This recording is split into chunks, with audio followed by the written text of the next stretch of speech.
श्री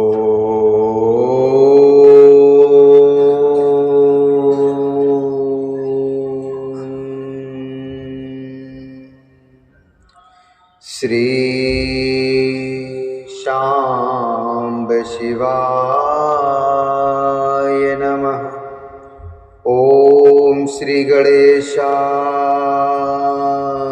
नमः। श्री शिवाय नमस्तुभ्यं। श्री शिवाय नमस्तुभ्यं। श्री शिवाय नमस्तुभ्यं।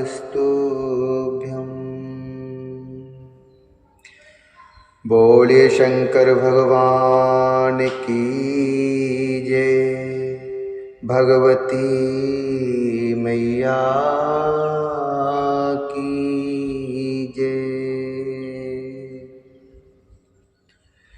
श्री शिव महापुराण के अंतर्गत रुद्र संहिता जो कि द्वितीय संहिता है, और अब हम सती खंड के अध्याय 40वें में प्रवेश करेंगे, और जिसमें वर्णन है देवताओं सहित ब्रह्मा का विष्णु लोक में जाकर अपना दुख निवेदन करना, उन सभी को लेकर विष्णु का कैलाश गमन तथा भगवान शिव से मिलना।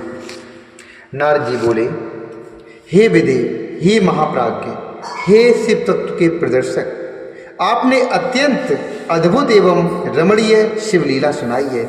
हे तात, पराक्रमी वीरभद्र जब दक्ष के यज्ञ का विनाश करके कैलाश पर्वत पर चले गए तब क्या हुआ, अब उसे बताइए। ब्रह्मा जी बोले, हे नारद, अथु देवी गणः सर्वे मुनेश्च पराजितः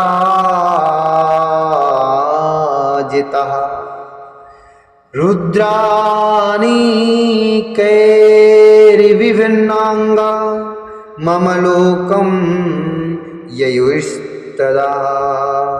मम लोकं ययुस्तदा। ब्रह्मा जी बोले, हे नारद, समस्त देवता और मुनि रुद्र के सैनिकों से पराजित तथा छिन्न भिन्न अंग वाले होकर मेरे लोक को चले गए। वहाँ मुझ स्वयंभू को नमस्कार करके और बार बार मेरे स्तवन करके उन्होंने अपने विशेष क्लेश को पूर्ण रूप से बताया। तब उसे सुनकर मैं पुत्र शोक से पीड़ित हो गया और अत्यंत व्यग्र होकर व्यथित चित्त से विचार करने लगा, इस समय मैं कौन सा कार्य करूं जो देवताओं के लिए सुखकारी और जिससे वे देवदक्ष जीवित हो जाएं। इस समय में ऐसा कौन सा कार्य करूं जो देवताओं के लिए सुखकारी हो और जिससे देवदक्ष जीवित हो जाएं तथा यज्ञ भी पूरा हो जाए। हे मुने, इस प्रकार बहुत विचार करने पर जब मुझे शांति नहीं मिली तब भक्ति पूर्वक विष्णु का स्मरण करते हुए मैंने उचित ज्ञान प्राप्त कर लिया। तदंतर देवताओं और मुनियों के साथ मैं विष्णु लोक में गया और उन्हें नमस्कार करके तथा अनेक प्रकार के स्तोत्रों से उनकी स्तुति करके अपना दुख उनसे कहने लगा, हे देव, जिस तरह भी यज्ञ पूर्ण हो, यज्ञ करता दक्ष जीवित हो और समस्त देवता तथा मुनि सुखी हो जाएं, आप वैसा ही कीजिए। हे देव, हे देव देव, हे रमानाथ, हे देव सुखदायक विष्णु, हम देवता और मुनि लोग निश्चय ही आपकी शरण में आए हैं। ब्रह्मा जी बोले, मुझ ब्रह्मा की यह बात सुनकर शिव स्वरूप लक्ष्मीपति विष्णु शिव जी का स्मरण करके दुखी चित होकर इस प्रकार कहने लगे। विष्णु बोले, हे देवताओं, तेजी यशनाशा भूता कृतागशि बुभूषिताम तत्र क्षेमाय बहुधा बुभूषा हे कृतागशाम। तत्र क्षेमाय बहुधा बुभूषा हि कृतागशाम। कृतिपापाः सुराः सर्वे शिवे हि परमेश्वरे परादि दुर्गे भागं तस्य शंभोर्विधेयतः। विष्णु बोले, हे देवताओं, परम समर्थ तेजस्वी पुरुष से कोई अपराध बन जाए तो भी उसके बदले में अपराध करने वाले मनुष्यों के लिए यह मनुष्यों के लिए उनका वह अपराध मंगलकारी नहीं हो सकता। हे विदे, समझ देवता परमेश्वर शिव के अपराधी हैं, क्योंकि इन्होंने उन शंभु को यज्ञ का भाग नहीं। अब आप सभी लोग शुद्ध हृदय से शीघ्र ही प्रसन्न होने वाले भगवान शिव के पैर पकड़कर उन्हें प्रसन्न कीजिए। जिन भगवान के कुपित होने पर यह सारा जगत नष्ट हो जाता है तथा जिनके शासन से लोकपाल सहित यज्ञ का जीवन शीघ्र समाप्त हो जाता है, उन प्रिय विहीन तथा अत्यंत दुरात्मा दक्ष के दुर्वचनों से बिंधे हुए हृदय वाले देव शंकर से आप लोग शीघ्र ही क्षमा मांगिए। हे विदे, उन शंभु की शांति तथा संतुष्टि के लिए केवल यही महान उपाय है, ऐसा मैं समझता हूँ। यह मैंने सच्ची बात कही है। हे विदे, न मैं, न तुम, न अन्य देवता, न मुनिगण और न दूसरे शरीरधारी ही जिनके बल तथा पराक्रम के तत्व तथा प्रमाणों को जान पाते हैं, उन स्वतंत्र परमात्मा परमेश्वर को वृद्ध कर प्रसन्न करने का प्राणपति करने के अतिरिक्त कोई दूसरा उपाय नहीं हो सकता। हे ब्राह्मण, आप लोगों के साथ मैं भी शिवालय चलूंगा और शिव के प्रति स्वयं अपराधी होने पर भी उनसे क्षमा करवाऊंगा। ब्रह्मा जी बोले, देवता आदि के साथ मुझ ब्रह्मा को इस प्रकार आदेश देकर भगवान विष्णु ने देवताओं के साथ कैलाश पर्वत पर जाने का विचार किया। देवता मुनि प्रजापति आदि को साथ लेकर वे विष्णु शिव जी के स्वप्रकाश स्वरूप शुभ तथा श्रेष्ठ कैलाश पर्वत पर पहुंच गए। कैलाश भगवान शिव को सदा ही प्रिय हैं। कैलाश भगवान शिव को सदा ही प्रिय है। वह मनुष्यों के अतिरिक्त किन्नरों, अप्सराओं तथा योग सिद्ध महात्माओं से सेवित था और बहुत ऊंचा था। वह चारों ओर से अनेक मणिमय शिखरों से सुशोभित था, अनेक धातुओं से विचित्र जान पड़ता था और अनेक प्रकार के वृक्ष तथा लताओं से भरा हुआ था। अनेक प्रकार के पशुओं, पक्षियों तथा अनेक प्रकार के झरनों से वह परिव्याप्त था। उसके शिखर पर सिद्धांगनाएं अपने अपने पतियों के साथ विहार करती थीं। वह अनेक प्रकार की कंदराओं, शिखरों तथा अनेक प्रकार के वृक्षों की जातियों से शोभित था। उसकी कांति चांदी के समान श्वेत वर्ण की थी। वह पर्वत बड़े बड़े व्याघ्र आदि जंतुओं से युक्त भयानकता से रहित वह पर्वत बड़े बड़े व्याघ्र आदि जंतुओं से युक्त भयानकता से रहित संपूर्ण शोभा से संपन्न दिव्य तथा अत्यधिक आश्चर्य उत्पन्न करने वाला था। वह सभी को पवित्र कर देने वाली तथा अनेक तीर्थों का निर्माण करने वाली विष्णुपदी सती श्री गंगा से घिरा हुआ तथा अत्यंत निर्मल था। शिव जी के परम प्रिय कैलाश नामक इस प्रकार के पर्वत को देखकर मुनीश्वर सहित विष्णु आदि देवता आश्चर्यचकित हो गए।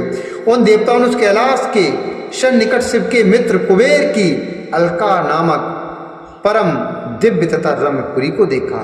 उन्होंने उसके पास ही सौगंधिक नामक दिव्य वन भी देखा, जो अनेक प्रकार के दिव्य वृक्षों से शोभित था और जहाँ पक्षियों की अद्भुत ध्वनि हो रही थी। उससे बाहर नंदा एवं अलकनंदा नामक दिव्य तथा परम पावन सरिताएं बह रही थी, जो दर्शन मात्र से ही मनुष्य के पापों का विनाश कर देती हैं। देव स्त्रियां प्रतिदिन अपने लोक से आकर उनका जल पीती और स्नान करके रति से आकृष्ट होकर पुरुषों के साथ विहार करती हैं।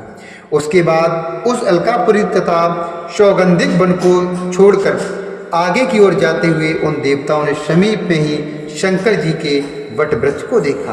वह वट वृक्ष उस पर्वत के चारों ओर छाया फैलाए हुए था। उसकी शाखाएं तीन ओर फैली हुई थी। उसकी शाखाएं थी वो तीन ओर फैली हुई थी। उसका घेरा 100 योजन ऊंचा था। वह घोंसलों से विहीन था और ताप से रहित था। उसका दर्शन केवल पुण्यात्माओं को ही होता है। वह अत्यंत रमणीय परम पावन शिव जी का योग स्थल, दिव्य योगियों के निवास के योग्य तथा अत्युत्तम था। विष्णु और सभी देवताओं ने महायोगमय तथा मुमुक्षुओं को शरण प्रदान करने वाले उस बट वृक्ष के नीचे बैठे हुए शिव जी को देखा। शांत स्वभाव वाले, अत्यंत शांत विग्रह वाले शिव भक्तों में तत्पर तथा महासिद्ध शनक आदि ब्रह्मपुत्र प्रसन्नता के साथ उनकी उपासना कर रहे थे। गुहियों एवं राक्षसों के पति उनके मित्र कुबेर अपने गणों तथा कुटुंबी जनों के साथ विशेष रूप से उनकी सेवा कर रहे थे। वे परमेश्वर शिव तपस्वी जनों को प्रिय लगने वाले सुंदर रूप को धारण किए हुए थे। वात्सल्य के कारण वे संपूर्ण विश्व के मित्र रूप प्रतीत हो रहे थे और भस्माद से उनके अंगों की बड़ी शोभा हो रही थी। हे मुने, आपके पूछने पर कुशासन पर बैठे हुए वे शिव सभी सज्जनों को सुनाते हुए आपको ज्ञान का उपदेश दे रहे थे। वे अपना बायां चरण अपनी दाएं जंघा पर और बायां हाथ बाएं घुटने पर रखे कलाई में रुद्राक्ष की माला डाले सुंदर तर्क मुद्रा में विराजमान थे। इस प्रकार के स्वरूप वाले शिव को देखकर उस समय विष्णुवाद सभी देवताओं ने शीघ्रता से नम्रतापूर्वक दोनों हाथ जोड़कर उन्हें प्रणाम किया।